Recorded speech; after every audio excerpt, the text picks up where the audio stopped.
বুঝেই গেছো নিশ্চয়ই, ফুলু কাকুর বাড়িতে আছে। ফুলু কাকুকে বলেছে কাউকে কিছু না জানাতে। আমাদের এখনই যেতে হবে। এই তুমি সকলের সাথে এভাবে খারাপ বিহেভ করছো কেন বলো তো? এরকম মিসবিহেভ করছো কেন? রূপাঞ্জন দা যেটা বলে ঠিকই তো বললো, তুমি সবার সাথে এরকম ভাবে কথাটা বলছো কেন? আমিও যেটা বলেছি একদম ঠিক বলেছি, ভুল কোনো কথা বলিনি। আমার বাবা মানে এই দুর্যোগের মধ্যে পড়ার বোধহয় উচিত ছিল না, কোনো প্রয়োজন ছিল না। তুমি বুঝবে না, কথা বলো না। সেজন্য কিছু মনে করো না, আজ কিন্তু তুমি একটু ওভার রিঅ্যাক্ট করছো। মনে হচ্ছে তো তোমার বাবার প্রতি এই বাড়ির অন্য কারোর কোনো ভালোবাসাই ছিল না, সব ভালোবাসা তোমারই ছিল। না কাকা বাবু, ভুল যে আমাদের হয়েছে সেটা তো স্বীকার করতেই হবে, তাই না? হাত জোর করে অনুরোধ করছি মিষ্টি, বারবার তো বলছি ভুল করে ফেলেছি, বারবার তো বলছি ভুল করে ফেলেছি, কেন বারবার এই কথাটা মনে করিয়ে দিচ্ছ? মেজদা একবার বাড়ি ফিরে আসুক, আমি পায়ে ধরে ক্ষমা চাইবো। আর আমি সেই দিন থেকে শপথ নেবো যে এই বাড়ির কারোর ভালো মন্দে আমি আর কোনোদিন থাকবো না। পটকা,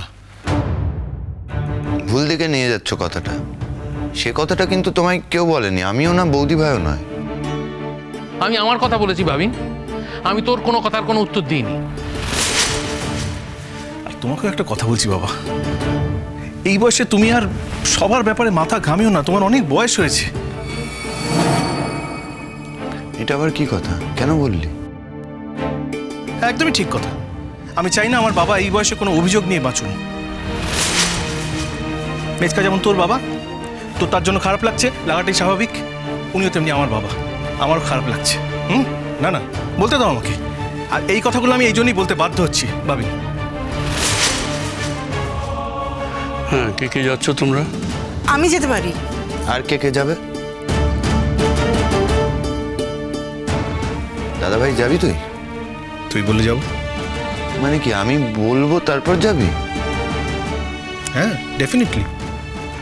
মেজকা তোর বাবা, তুই যা বলবি তাই তো হবে। এই তো তুই তো পুলু কাকুর সঙ্গে ফোন করে সব কিছু জানলি। তুই রূপাঞ্জনকে বলছিস কি কি করণীয়, কিভাবে যাবি না যাবি, তা তুই ঠিক করবি কে যাবে কে যাবে না। এখন এসব কথা মনের মধ্যে রেখো না। একটা বিপদে পড়লে মানুষ অনেক রকম কথা বলে, কারণ তখন তার মাথাটা তো ভালো করে কাজ করে না। তাই ওইসব কথা আর ধরে রেখো না। পটকা যাবে তো তুমি? না, তোরা তো এতজন যাচ্ছিস, তোরাই যা।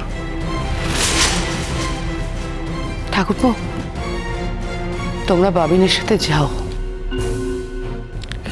ও এত কিছু লায়ক হয়ে যায়নি, কিন্তু একা একা চলে যাবে। এখনো তোমরা ওর অভিভাবক, গুরুজন। আমি ওর মা, আমি বলছি ওর সাথে তোমরা যাও। কেন, আমি কি পটকাকে কি গো, আমি তোমায় যেতে না করলাম? আমি তো এই বিষয় নিয়ে তোর সাথে আর কোনো কথা বলতে চাইছি না, তুই কেন কথা বাড়াচ্ছিস? পটকা, পটকা তুমি আমার গাড়িতে এসো, চলো। সোনাদা যদি আসে আমার গাড়িতে ভালো, না হলে যদি মানে আমি কিসে যাব? আমার গাড়ি আছে নাকি? না ঠিক আছে, সেই জন্য তুমি আমার সাথে চলো, আমার গাড়িতে চলো। আমি যাব। সে এলে তাকে বললো আমি তার কাছে হাত জোর করে ক্ষমা চেয়ে নেব। তার বিষয়ে আমি কোনোদিন আর মাথা ঘামাবো না। বড়দা ঠিকই বলেছে রিজু, সব বিষয়ে মাথা ঘামানোটা আমাকে বন্ধ করতে হবে। এই সংসারে আমাকে এখন একটু আলাদা হয়ে থাকতে হবে। তুমি কিন্তু আমায় ভুল বোঝো না জ্যাঠাই। আরে দাদা ভাইয়ের কথা বাদ দাও, ও আমায় বলতেই পারে, তুমি অন্তত ভুল বোঝো না। যাও যাও, যে কাজে যাচ্ছ সেই কাজে যাও, সব কথা পরে হবে, যাও। বড়দা আমি যাব। এতজন না গেলেই ভালো বোধ হয়, বুঝলে? গাড়িতে জায়গা হবে না তো। বাবা, পুলু কাকু, মানে ওরাও তো আসবে গাড়িতে সবাই মিলে। সেই জন্য আমি তোমার সঙ্গে যাব, তুমি আমার গাড়িতে চলো। আমি কিন্তু যাবই। আর রূপাঞ্জন দা, আমি তোমাদের সাথে তোমাদের গাড়িতেই যাব। গুনগুন তুমি একবার সোনাদার সাথে কথা বলে নাও এই বিষয়ে।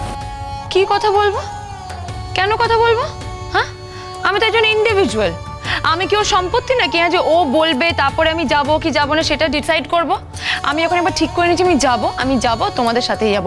যেটাই আমি আসছি মা, আসছি। গুনগুন, আমি যাব? হ্যাঁ যাবে, যাবে না কেন? আর আমরা সবাই দাঁড়িয়ে আছি, লেট হয়ে যাচ্ছে তো। এমনিতে আমাদের কাছে 4 জন হয়ে যাবে, আর বাবার গাড়ি তো হয়ে যাবে, আর বাবার সাথে বন্ধু বান্ধব আসবে। ড্যাডি চলে এসো। চলো চলো চলো চলো, আসছি আমি। বাবা এলাম। সময় নদীতে উঠার কথা পুরো ঘুরে ছেঁড়া সুতো শোনা হয়ে যায় পুরনো দুয়ার ঘর বাড়ি চেনা মন স্রোতের সন্ধ্যা স্রোতের আজান স্রোতের দুঃখ সুখ খড়কুটো খড়কুটো।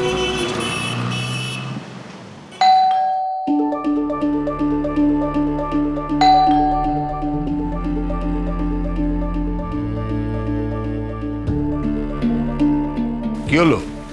না কে যেন বেল দিল, কে এলো? মানে তোকে শিওর তো আমার বাড়ির লোক তোকে ফোন করেনি? দূর বাবা, আমায় কি করে ফোন করবে? হয়তো ওদের কাছে আমার নাম্বারই নেই। হ্যাঁ তাও তো বটে। দাদা অবশ্য ডায়েরিতে সব কিছু লিখে রাখে, আমার সম্পর্কে খোঁজ খবর নিচ্ছে না নিশ্চয়ই। কেনই বা নেবে?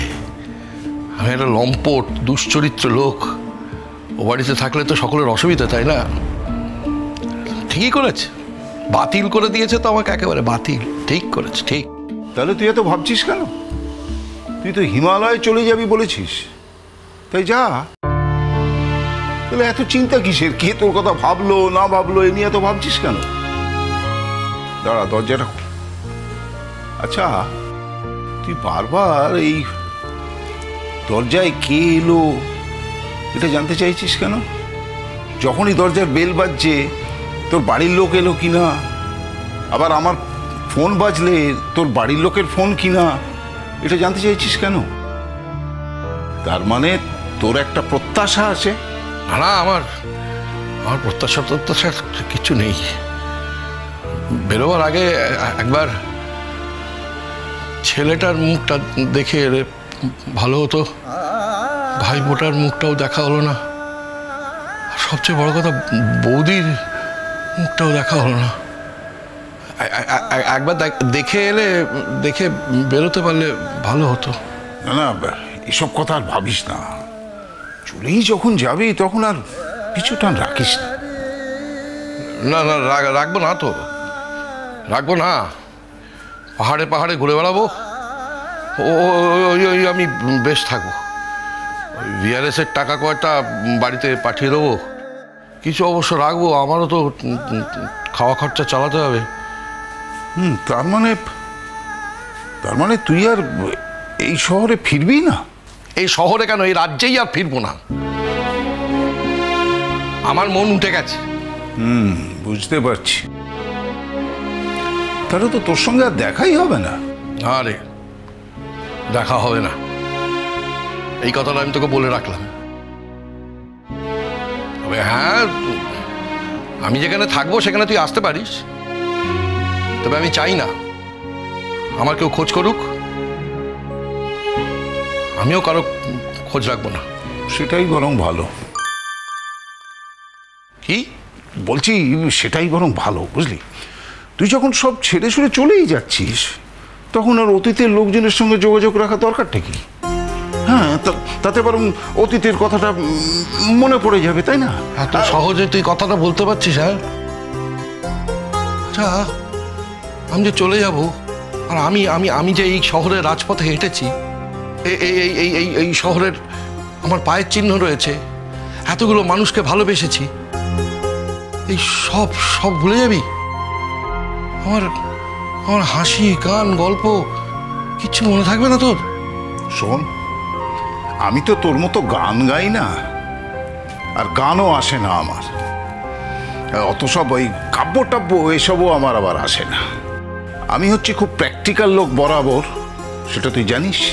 হ্যাঁ, এখন আরো প্র্যাকটিক্যাল হয়েছিস, সেটাই দেখতে পাচ্ছি। বুঝতেই যখন পেরেছিস তখন আর কি করবি, মেনে নে। যাই, দরজাটা অনেকক্ষণ ধরে বেল বাজাচ্ছে, খুলি গিয়ে। খোল না, কে বারণ করেছে? বারণ কি করবি, আসলে আমরা কথায় কথাই তো।